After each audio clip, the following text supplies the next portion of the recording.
Bonjour. Aujourd'hui, j'avais envie de vous parler d'une phrase que j'affectionne tout particulièrement, une phrase de Einstein qui dit « Tout est relatif ». Évidemment, à la suite de ma dernière vidéo sur le 4e principe hermétique qui est le principe de polarité, je me suis dit, ben oui, les gens, ils doivent se demander qu'est-ce que la polarisation d'un événement? Quand est-ce qu'on polarise un événement? Aussi, je vais vous parler de ce qu'on appelle l'observation, l'analyse, les étiquettes, le jugement et où est l'intelligence dans tout ça, où on est rationnel et où on n'est plus rationnel. Pour revenir au principe de polarité, qu'est-ce que c'est que de la polarisation d'un événement? C'est d'être drastique.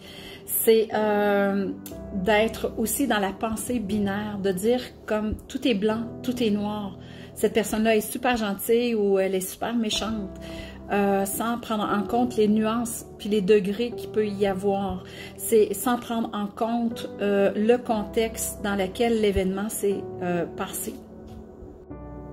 Souvent, la polarisation ou la pensée binaire face à un événement vient avec l'implication émotionnelle face à l'événement. Dans cet événement-là, dans la réaction, souvent, il n'y a strictement rien de rationnel dans tout ça parce que la perception, elle est faussée et colorée par l'émotionnel. Donc, ce phénomène de polarisation qui génère de l'émotion, sachez et soyez conscients qu'à chaque fois que vous vivez des émotions de colère, de tristesse, de culpabilité ou de vous sentir impuissant, à chaque fois, c'est une énergie, c'est des fréquences qui sortent à l'extérieur de vous et qui viennent nourrir les égrégores que j'ai déjà parlé dans une autre vidéo.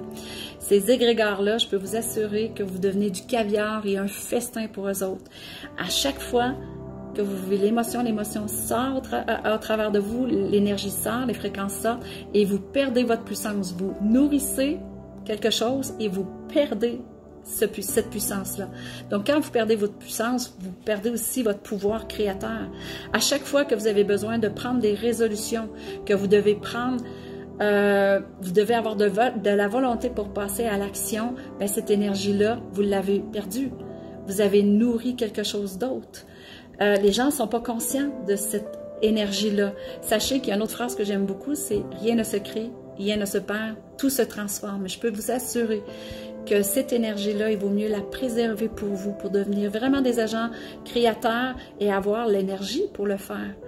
Parce que on peut avoir l'idée des choses, mais si on perd toute notre énergie à laisser sortir ces belles énergies-là à l'extérieur de nous pour nourrir autre chose, ben on la perd. On la perd. Donc, utilisez vos énergies pour vous et puis essayez de tempérer le plus possible le côté émotionnel parce que le côté émotionnel, c'est vraiment ce qui vous dessert. Comment faire pour ne pas entrer dans la polarisation d'un événement et subir l'émotion?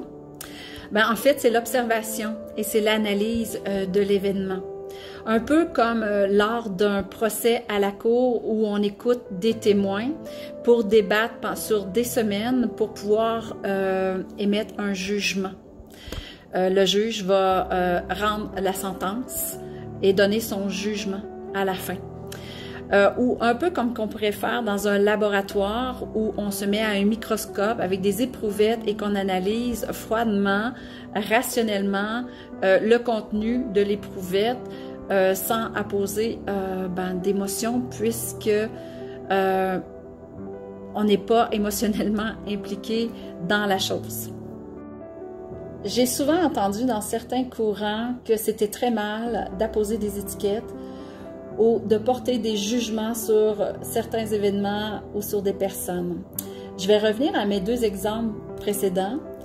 À la cour, le juge, après avoir débattu, entendu des témoins, va porter un jugement et une sentence.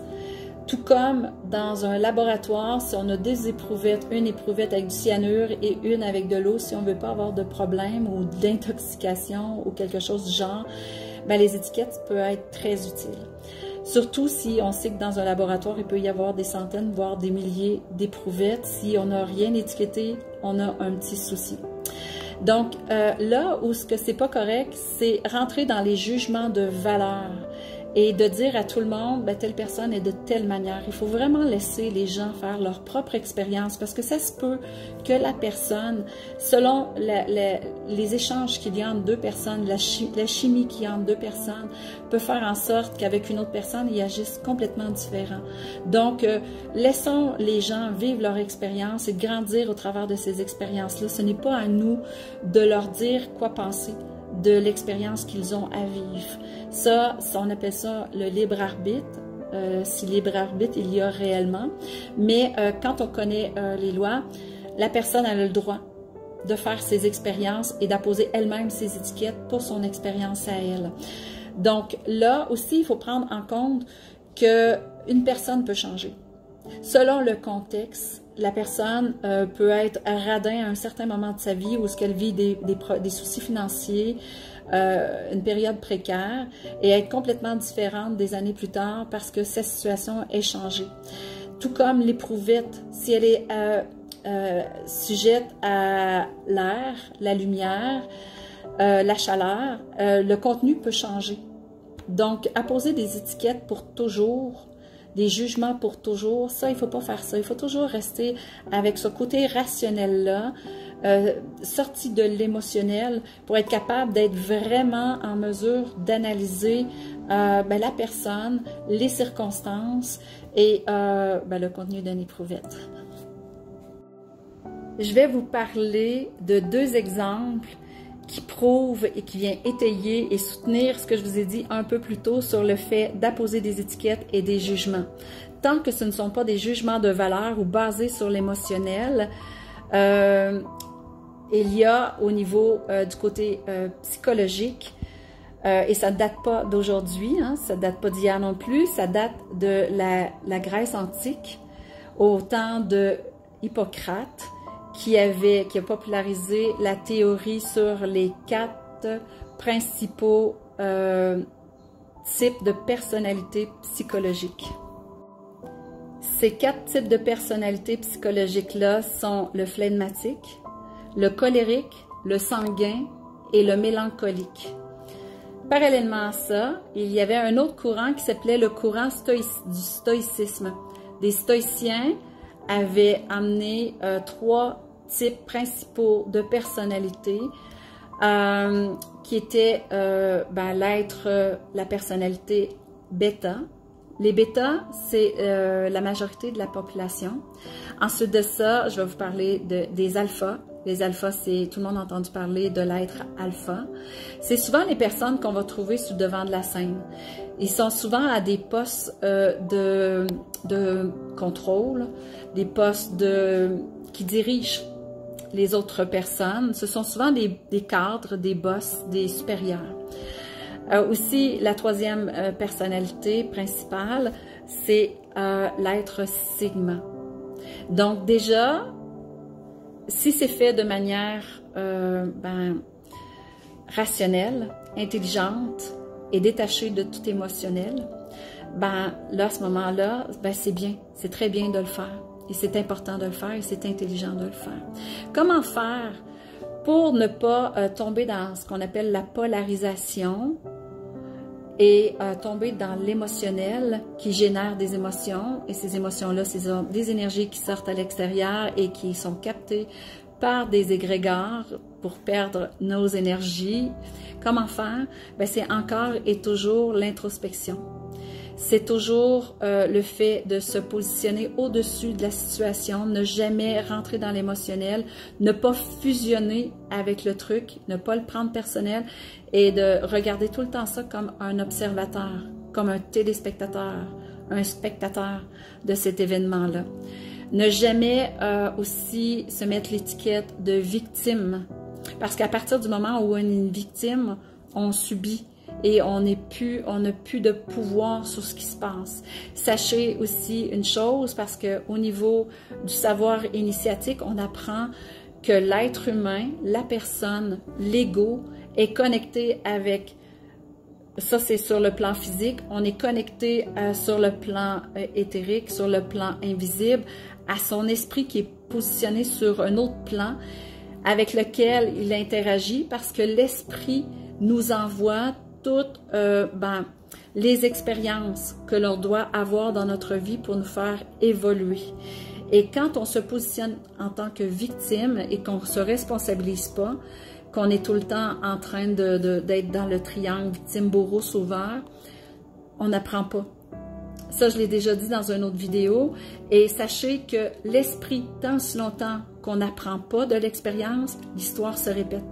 Elle va toujours se répéter tant si longtemps qu'on n'aura pas appris ce qu'on a à apprendre pour évoluer. L'esprit veut, il n'y a qu'un seul but, c'est de nous faire évoluer puis de nous faire apprendre. Donc, si vous apprenez pas de l'expérience, ça va toujours se répéter. Puis, malheureusement, les expériences sont toujours des expériences souffrantes et douloureuses. Donc, on a intérêt à être le moins dans l'émotionnel, ne pas perdre l'énergie, les vibrations, les fréquences, à nourrir des égrégores qui ne nous servent pas et de vraiment analyser. Ça, c'est là qu'est l'importance de l'analyse. Donc, de regarder une personne, un comportement, un événement et d'apposer une étiquette, c'est la base. Si on veut ne plus répéter l'expérience puis évoluer, il faut vraiment être en mesure d'analyser. Analyser, c'est de prendre de la hauteur, c'est pas être dans l'émotion. Donc, sur ce, j'espère que ça vous a plu, que ça a été constructif et formatif pour vous. Moi, c'est vraiment une passion. Voilà, donc je vous remercie pour votre attention, puis je vous dis à la prochaine.